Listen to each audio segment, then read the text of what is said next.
Today I'm sitting down with Ali Majeed, who has been associated with the Working People's Alliance since its founding and who is currently an executive member of the WPA.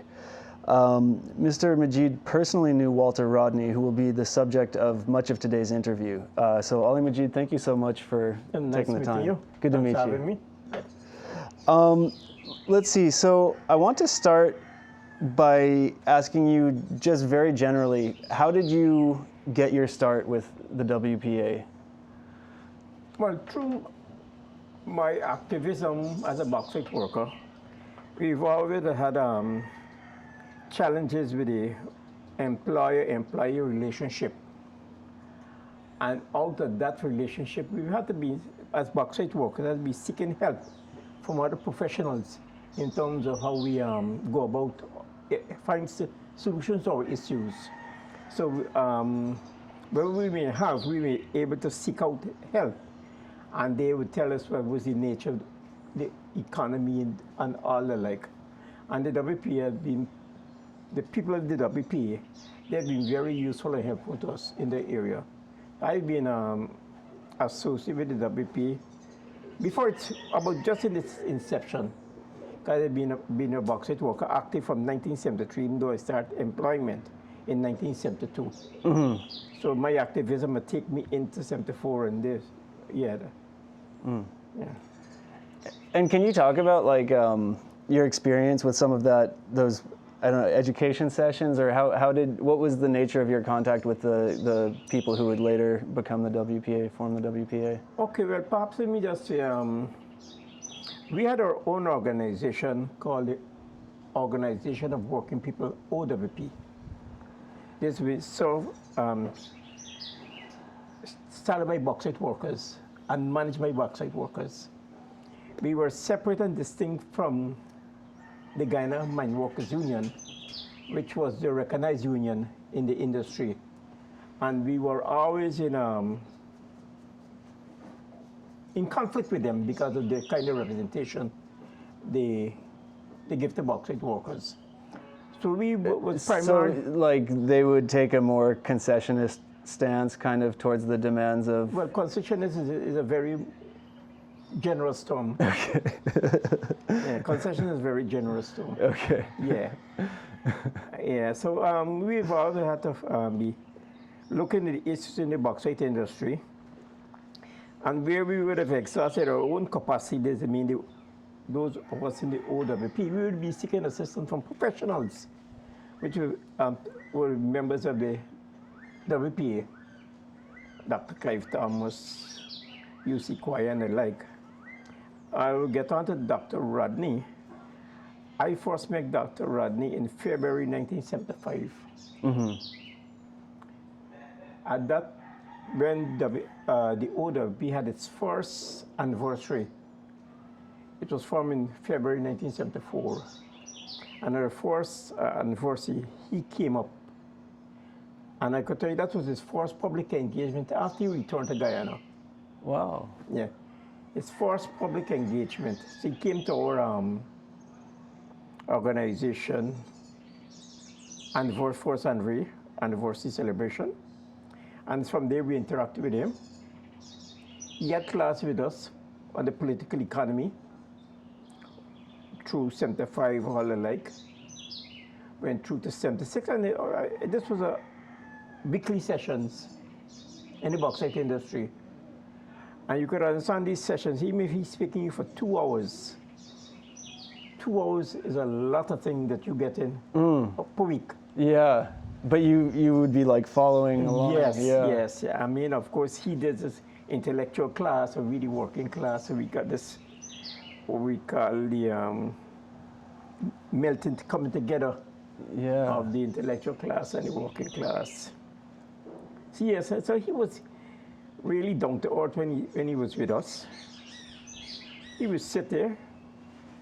He never had a sitting in front of a desk. So he would sit on the edge of the desk and he talking informally. Yeah, never had a really formal teaching session, you know. Yeah. That kind of stuff there. Wow. So he was very, very beyond useful. He even enlightened us, and even the management of the bauxite industry had known what it was capable of his teachings to us. They had known because they used to speak about it. Because they said Rodney can tell the workers what happening and that kind of stuff. Yeah. Okay, so that's 75, and we started these classes during the course of 75. Went through 75, 76. 76 December. We had a very interesting period. The company, the Guyana Bauxite Mining Enterprise, Guy Mine, they had signed an agreement of 6% increase for workers. And we had known to ourselves that that is inadequate in any set of circumstances. It was inadequate. So we had land strikes, protest strikes, and which included persuading other workers not to go to work. On the 10th of February, some of us outside were outside what we call the Pullman Shed. The Pullman Shed is where workers who were going into the mines, they assembled there to be taken through the railroad to take them into the mines. And out there, they would be going with buses, and there we were picketing and so, and then what we call the special branch police, as police in plain clothes, they started arresting us. Us. You said this was 76. Yes, this is the 10th of December, 1976. Mm-hmm. They arrested 15 of us on the night. Word got around the community that they arrested us. So maybe like 9:30, 10, people started to congregate outside the police station, at Mackenzie Police Station, start chanting and protesting our arrest. That protest grew very big and very boisterous. To the point where they start now arrested other people now who are protesting. And those who were arrested, they continue to shout, "Release our brothers now, release their brothers now," and and they were, even when they were arrested, they marching in the station, chanting the same thing. Wow. And now they were arrested and they stay quiet. They were, I could remember a particular brother, I looking through the door, I was in the cell, right? And I could see this brother, a guy named Leroy Jardine. I could see him, he was coming in the station and he chanting. Yes. I can remember visually seeing him right now. Wow. Yeah. Wow. Yeah, so it happened at the time, they were reconstructing part of the Mackenzie Police Station. So they had this big place open, like a room, right? So they hoarded all 20, those that arrested, which amounted to 27. Including inside. the protesters who they... The protesters are talking about, who they arrested. 27 of them? 27 of them. Oh, wow. Those who were arrested, they hoarded them into this room. And the boisterous sounding continued. And the police decided to use tear gas. Oh. In the confined Yes, in the confined space. in the confined space, exactly. Wow.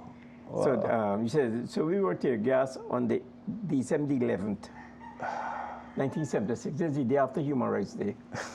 Human Rights Day is the 10th of December.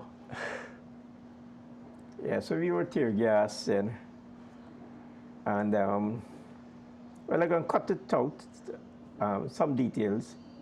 I mean, you can say it if you want to. Okay, well, okay, after we were tear gas, they took us down, brought us down to town. We were located at two different places, some at Evelary, some at Brigham. That was a Saturday evening. The Monday morning, the standard thing is that you have to appear magistrate on the first available date. So they took us across the Vrida Hoop Magistrate Court, and we appeared there. And, well, plead not guilty, remanded to back to where we were, and blah, blah, blah, blah, blah. Next morning, which is a Tuesday, we got to make our appearance now in the district in which we were arrested, which is Mackenzie.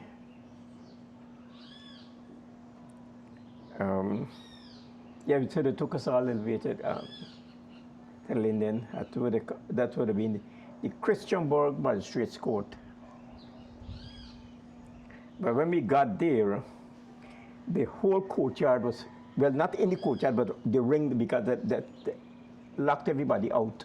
Oh, wow. You couldn't go in the courtyard. Wow. Except for officials' lies and right, of course, yeah. But all these people who came there, and maybe it's like the whole town came out. Wow. Yes, the whole town came out. The whole town came out. I can remember when they would call each of us by our name for us to come out to go, and every time the name is called, you could hear the reverberation in the crowd. That kind of stuff there. In the magistrate court, well, we had a battery of 12 lawyers. 12 lawyers. Representing yes. You? This would be 42 of us, 27. Right. And the 15, right? That's 42. Right. Wow. So we had a battery with 12 lawyers, I can't remember. I think it's about 12. Pro bono. Yeah. Wow. Bono. And among the those at the bar table was Dr. Rodney. Yes, well, one of the council spoke to the magistrate that we have here Dr. Walter Rodney, and he would like to sit here. Magistrate says, all right. Yes, he granted him permission to there. Okay. So we made the appearance in court, and we had other things. Some of us were refused bail at one time, and then they had legal arguments. But we eventually were granted bail. And this, the first set of 27, which was not the same 27, but mixed between the two groups, they were granted bail, $1,000, and they refused 15 of us, which were not of the same one group, but mixed across the two groups. Arbitrarily, or how did they? No, well, they got political people identifying you. Oh, wow. They would have political people identifying you. He. Well, of course, we were all males, right? We had any females in the group. Mm-hmm. Yeah, so they identified 15 of us who were not to get bail. I was one of them.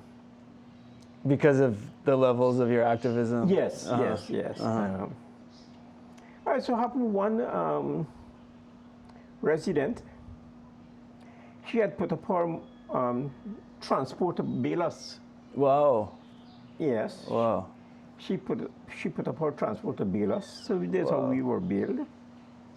She put it up there in surety, and we got released. There was a thing by the Wednesday night, which is the following day, the late night, because with all the paperwork that they got to get done, do this, send this across.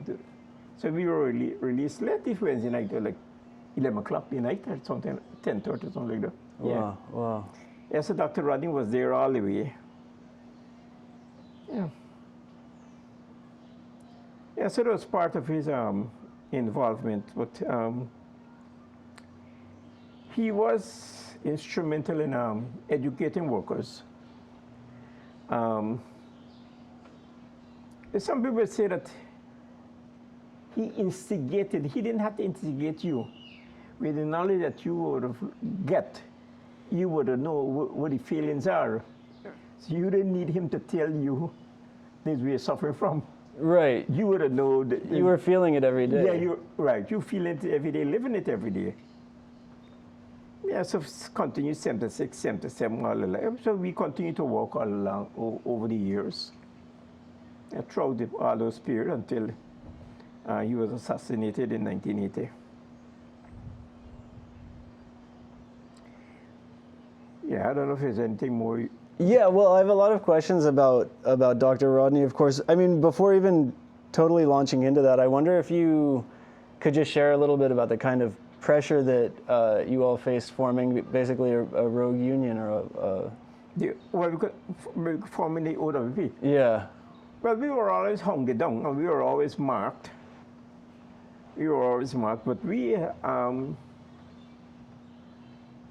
at that time, we had created ways within our group to do what we had to do. I could tell you, I think it was in 1976 too, or 1977, there was a conference at the Trade Union Congress in town, where we 65 miles up, right? Mm-hmm. All of us planned we're going to go to this conference in town. Each of us would tell our general foreman or supervisor, give him some excuse that we would be absent tomorrow. I can't make it because something happened. Right, my family, my this, my that. Wherever it was, so all of us. So when the war now, then we came down and we protested in front. And I can remember Dr. Rodney taking either his children or one child to school. And he drove through this in Wolford Avenue. And he was honking his horn, hey, hey, hey. Yeah, well, of course, that made the news over in the intelligence circles, how these people get here, all the kind of stuff there.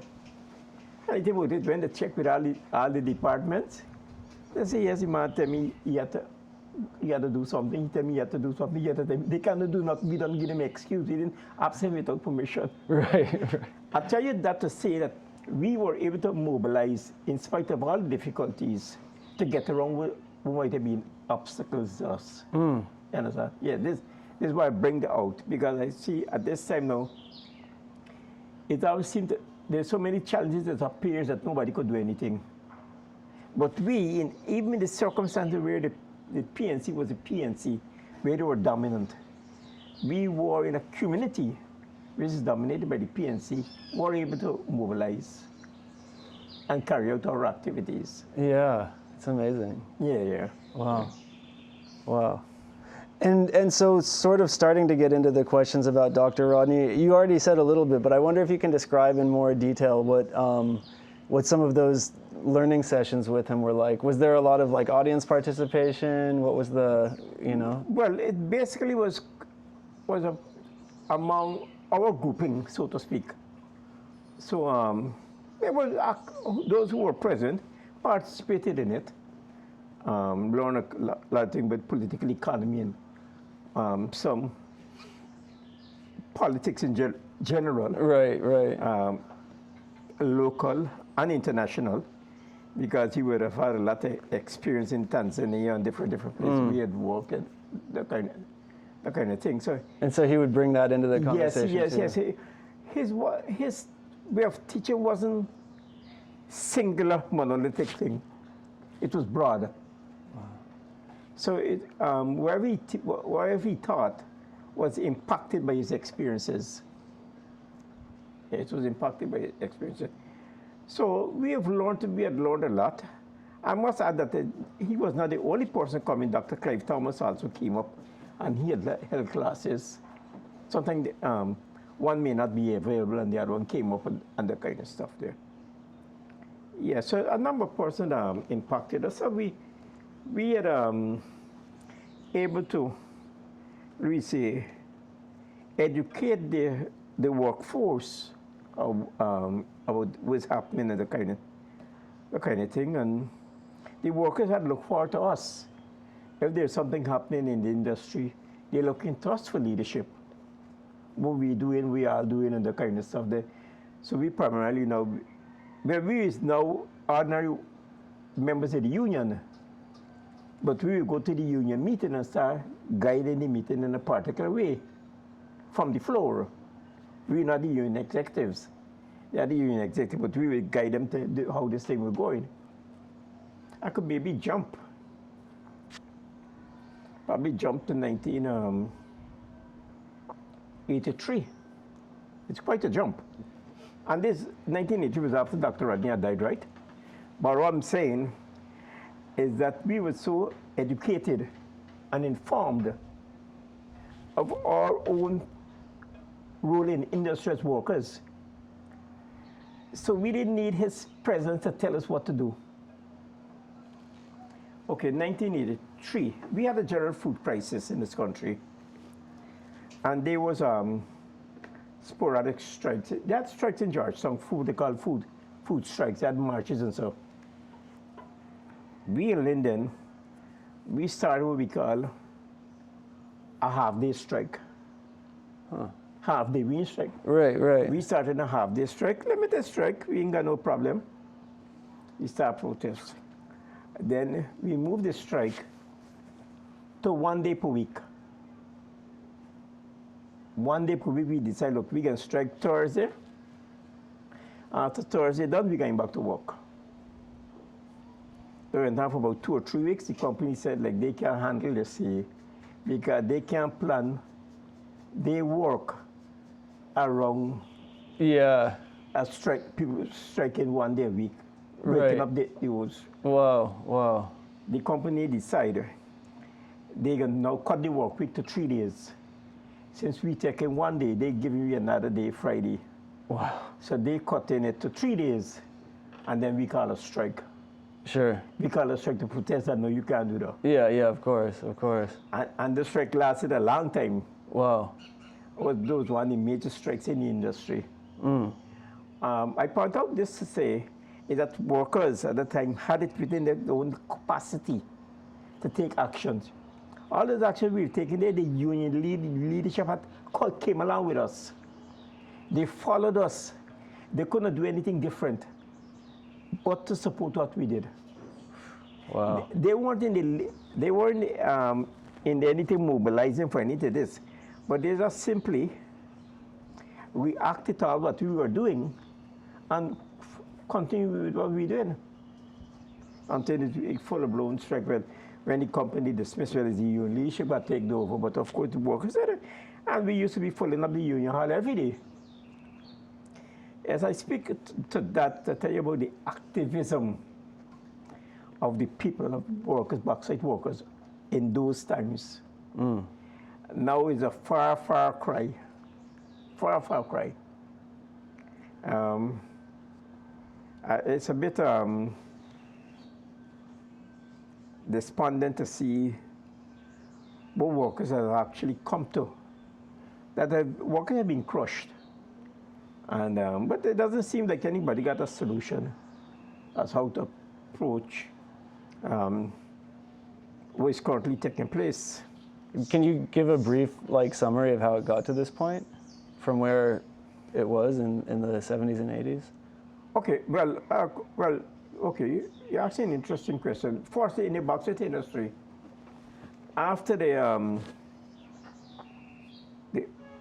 turmoil around the food strike and the cutting the work week and the strike the follow, the company dismissed over 1,700 workers, including 50-something shop steward and branch officials, union officials. Wow. There's 50-something, and 1,700 who were just that you go. And then they start bringing in. Of course, when they start to weed out those people, they consider those who are militant. And that had an effect of weakening the body of the union. Because for one thing that the people know, they're not people to give leadership, and they don't seem to be able to they don't want to step out and get dismissed. So so what happened there is that there was some timidity within the union then. But there were some other strikes had developed subsequent to that anyhow. But over the years, through different machinations at different levels, the government in power now through between 1992 and 2015 were able to circumvent a number of unions, because one of the major unions that was circumvented was the Public Service Union. How they did that? The Public Service Union is got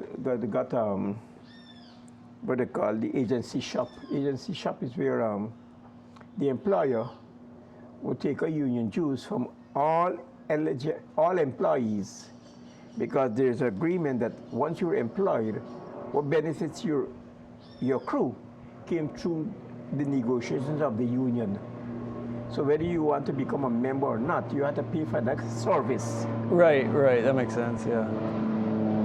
Okay, so what the PP government did now, they stopped deducting the union dues. Oh.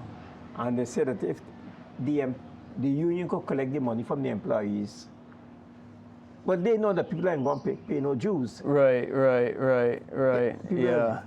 So they had a very diminishing effect on their income. Yeah. And of course, subsequent participation. And of course, within the union, it's people that have difficulty with the union leadership. So there's a number of factors. So one thing supporting the other towards the breaking down. Yeah, and when some people aren't paying, then the union will probably be achieving less, and then more people will be asking themselves, why am I paying for this? And, right, yeah. That kind of stuff. So there's one way, undermine it. They got other ways to undermine other unions, teacher unions, you know. So it's not a singular factor. And but the thing is more the more insidious kind of approach towards undermining the fabric of the trade unions. Yeah. Yeah. Well, getting into sort of questions about Dr. Rodney now, it seems like, you know, from what I've read, he really saw a lot of importance in everyday people being involved in the governance of a country, not just, you know, the kind of experts, the bureaucratic class. And he saw education as being an important part of that. And I mean, you've kind of talked about this already, but that he wasn't just going around and sloganeering, he was really teaching people how to kind of analyze their own situations for themselves. Can you say, sort of respond to the idea of the importance of that in any kind of movement, including up to the level of like running a country? Well, of course, he never himself went into government. Right. So his activism was at the political level. But I could use what he did in the bauxite industry with ordinary bauxite workers who just formed their own organization. And now we, at the level in the bauxite industry, had able to motivate other workers to come along and understand the teaching and understand what's going on.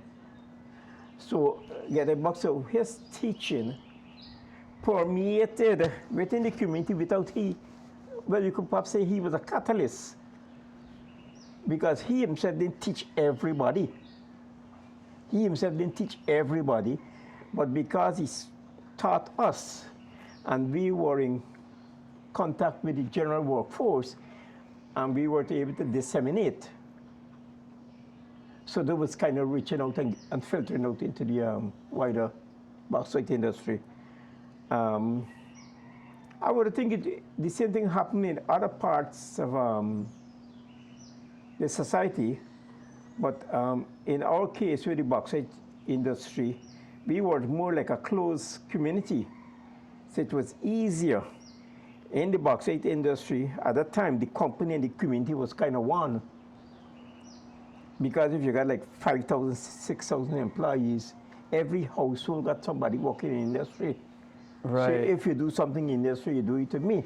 Yeah. So it wasn't easy to do something at the company and you're touching the community. Right. Or you do something in the community and you're touching the company. Yeah. So there was no distinction. So we, at our level, were able to speak to people. And I must say, without, being,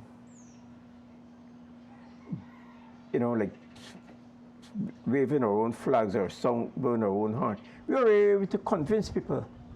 And we were able to convince people because of our own conduct as employees. None of us in the leadership of the OWP had any industrial matters with the company. Personally, we never had anything with our own foreman and the kind of problem. None of us. We all had exemplary records. Right, right. And so it's a kind of leadership you would look for. That these people mean they're doing the work, they're doing the thing, but they're still looking out for me. So we were able to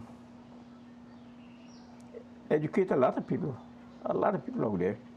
Wow. I can remember there was a number of strikes. A number of strikes that took place where we had, were in the forefront of it. 79, they had a big upheaval in this country. We were there. The OWP leading. We were there.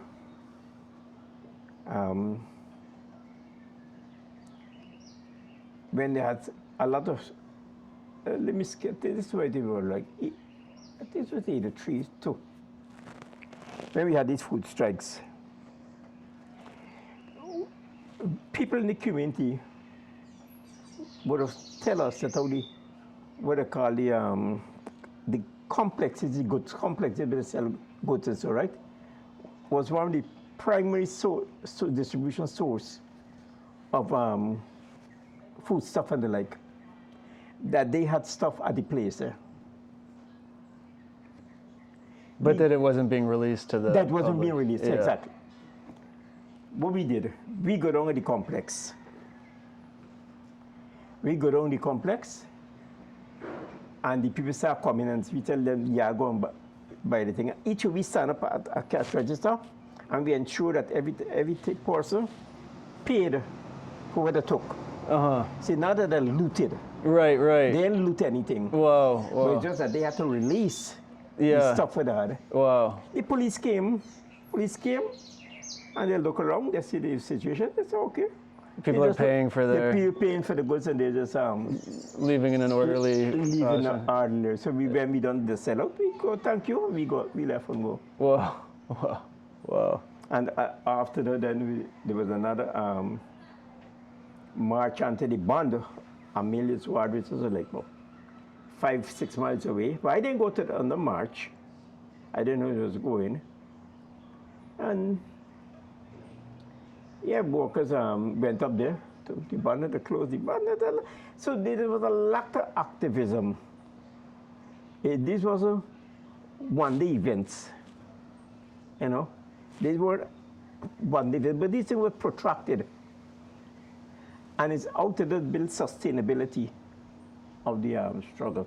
So getting back here to Dr. Rodney, when he was teaching us, he teaches across the working class, whether it's in the sugar industry, bauxite industry. He didn't really talk in ethnic terms, Indian and blacks.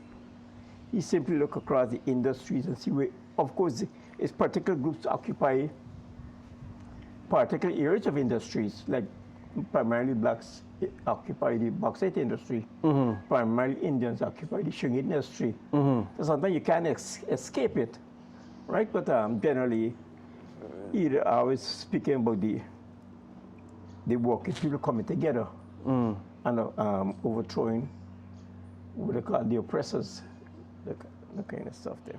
Wow. Yeah, so you actually just touched on something that you kind of led perfectly into my next question, which is about Dr. Rodney's strategies of sort of using a working class identity or working class positionality to create like a multi-ethnic or multiracial coalition, right? Yeah, yeah. I wonder if you can sort of expand on his vision and his strategies in that regard. Okay, well, I was primarily based in London, but I know he had meetings across the regions in Guyana, where they're on the quarantine, Georgetown and the like. I know in Georgetown there were large multi-ethnic gatherings where you will speak to sugar workers up in the quarantine or teachers on the quarantine. And those was primarily East Indians. And they went to these meetings and they listened and they were enthused what we had to say. But I was not like present and was not in the mix. So I don't want to speak to those things, but I could tell you what I know generally of what took place there. Yeah.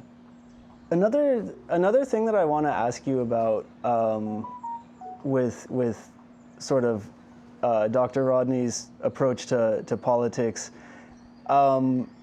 Rupert Charles Lewis, who wrote a really well-researched biography on him, talks about how he kind of elevated thinking about the community and thinking about sort of society as a whole and movements as a whole, rather than thinking about individuals and leaders and heroes, heroes in quotes, right, so to speak. Can you talk about that element of his organizing and his activism? Well, actually, tying into the same principle of how we used to teach in the bauxite industry, where he would teach us, and each of we kind of mobilize ourselves, so to speak. The basic principle of his teaching is that workers must mobilize themselves. Nobody can come suggest that they can come mobilize us, but we must have the tools to mobilize ourselves, defend ourselves, right? So if that is across every little community, you will get this broad community of people who understand what their roles are. As I tell you, that when we were 76 were at the court, if you see the amount of people who are out there, nobody didn't come to mobilize them. Nobody didn't come to mobilize those people out there at the courtroom. But these people know it's in them. It's in them, so they came out there, right? So I know from what's been happening in Linden that his work was instrumental in basically informing, educating, and the people who were educated had passed on the knowledge to others, which in turn also had a multiplying effect within the community, right? As I said, that we ourselves, our own OWP executive members, at our own level, we never had particularly issues with the company or the department that we worked in. But our conduct was one which inspired people. And well, these are guys who, they're doing what they got to be doing. They're following the work ethics and all of that, right? But they're able to tell you about what the company is doing, what it's doing, and you need to get a bigger share of the cake and benefits and all the like.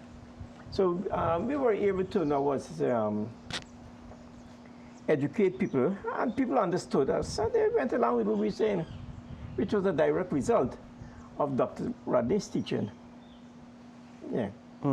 And like to pick up on something that you said in this last response, like, so as the organizing kind of happens community by community in terms of bauxite workers and sugar workers, did you also see like a scaling effect of like sugar workers having outlets to support bauxite workers, for example, vice versa, things like that? Okay, well, I could tell you that there was a collaboration between 92 bauxite workers, or section of the bauxite workers that supported the sugar workers. Yes. It was limited because why? It's not the union, Guyana Mine Workers Union, who was lending support to the union, the bauxite, to the sugar workers, but we from the bauxite industry, who know what our role is, had supported the sugar workers. So yes, I could perhaps you go on the 1996 December to the it was a CCC, Caribbean Council of Churches conference, and about 8 of us traveled from the bauxite industry down to the Pegasus and picketed the Congress thing in favor of GAU, in favor of the sugar workers. Yes. So we had this consciousness, apart from our own environment, that we must lend support to assist industry, like the sugar industry. Yeah. It had some kind of coming together, but not that it was full blown. I could tell you that, I must admit. It was never full blown because there are people at the leadership level of both sides had their own interests of why it should not be developed, allowed to be developed. Oh, wow. Into a full blown thing. And because some of the things, well, perhaps you would know that with strikes and all the things, unless the leadership could start controlling what can be the outcome, they don't want the thing to go further. Unless they could control what can be the outcome. Wow. No, we got to bring a halt to this. Oh, wow. Yes, it happens. Wow. But I wasn't in industry at the time. I had already get retrenched and I come to town. Workers had a big strike over there. And then they called off the strike. Yeah, because it was getting too much for them. They can't handle it. They don't know where it's going to lead. And see, when you start, the leadership felt feeling impotent in this, becoming a bystander, is not good enough for me. Yeah. So there's got different interests of whether they're allowed to continue, not continue. But certainly there was collaboration between bauxite workers and sugar workers. I could tell you that sugar workers had gave us a lot of support during strikes in 79 by giving us food stuff. Oh, wow. Yes. That's huge, yeah. Our people had come down to town, went up to we call Region 3, Prairie Canal, the West Coast, and they got trucks of food stuff until the police are holding up the trucks. Wow. Yeah. Wow. Police are holding up the trucks. So yes, there was That's like using food as a weapon. I didn't want to say it, but yeah, right. Yeah. Yes. Yeah, just use official things. You know, they're gonna stop the truck for check your license. Sure. Yeah, you're parking like and walking. Right. In bright daylight, right? Right. Yeah, that kind of stuff. So they could find different means. Yeah. Why they gonna hold up the truck? They're checking out this and look valid and all of that. Yeah, so going back to your question, yeah, there was collaboration. Another question about, Dr. Rodney and, in his sort of interactions with workers, I think in a lot of his writings, he's really kind of talking about an interconnectedness of a lot of these different struggles with these larger forces that he identifies as like capitalism, imperialism, neocolonialism, things like that. How present was that in his interactions, like let's say, for instance, with the bauxite workers? Well, certainly he would show us the larger picture in the bauxite industry where they are, the nationalization of the bauxite industry. The bauxite industry that came out of a system where they had the Canadians, and they had exclusive housing areas. And in large measure, that has continued when Guyana took over, in large measure. And even in the bauxite industry, they got certain prestigious things you wear. If you wear a white helmet, you're top of the line. They're the supervisor, the boss, and the white helmet. You're driving a white Jeep. Yes. You live in what we call the Botuka area. Yes, so even they had rubbed off onto the local people who had taken over. And so we were also taught, even your own local people can become instruments of this system, or agents of the system. Yes, so not necessarily because we nationalized, everybody become indigenous in terms of actions and so.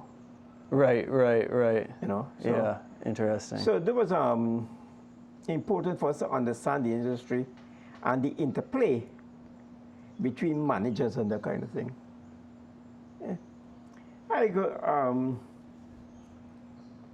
I'll go through this an experience in 1978.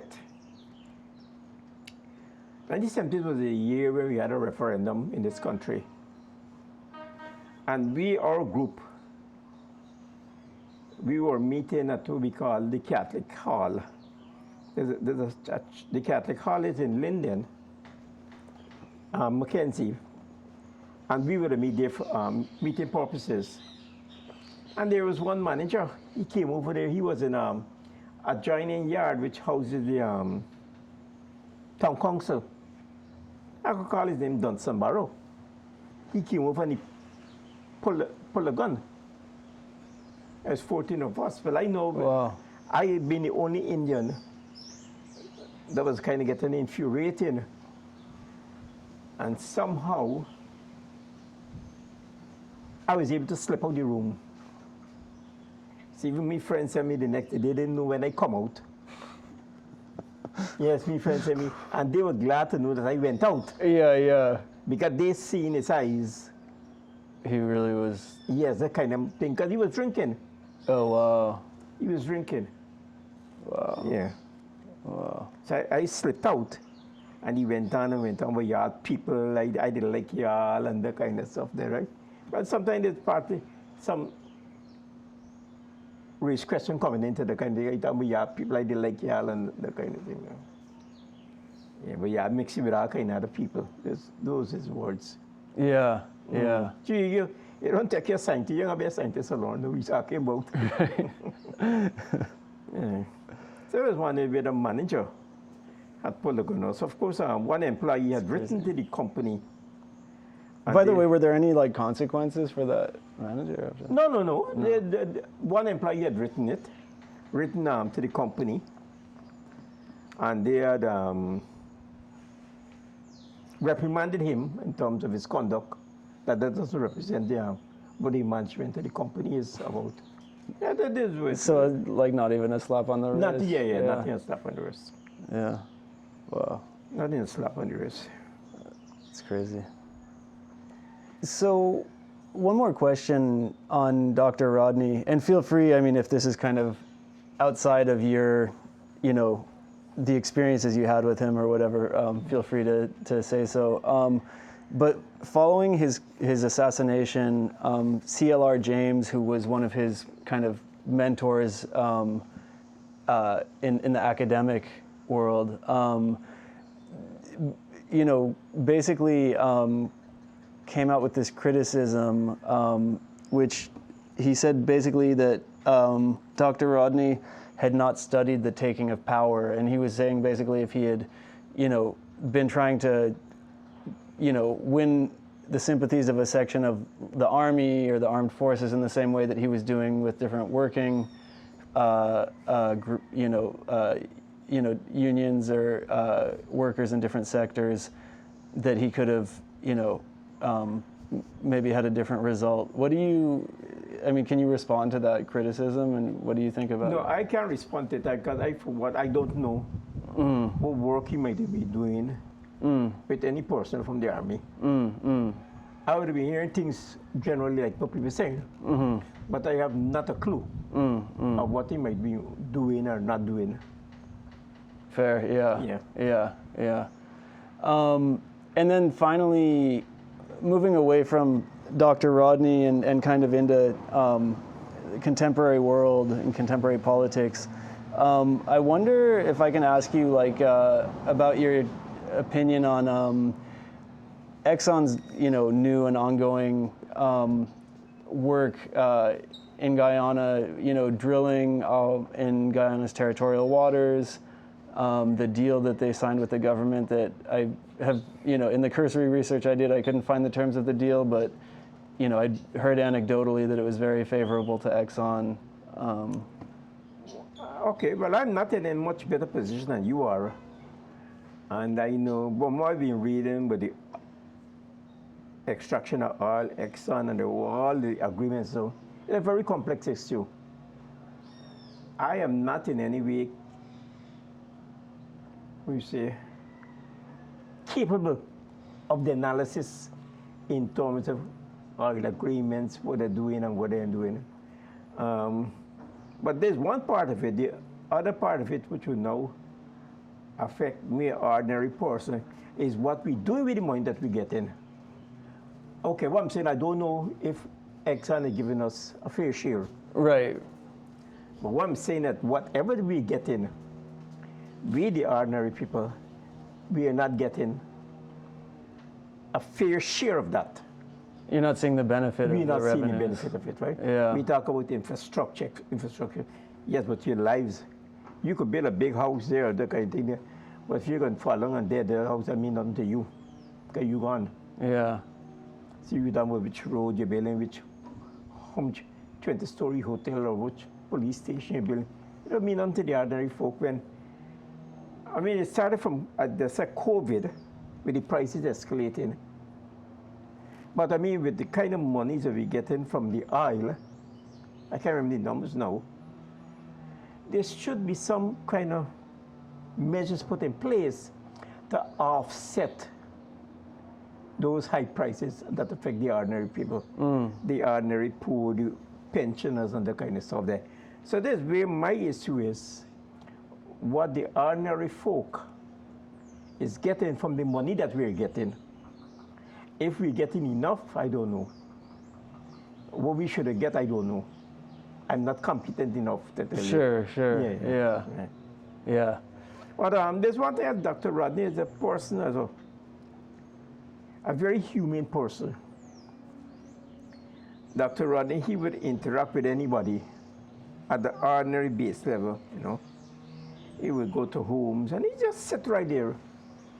I had a daughter who had died.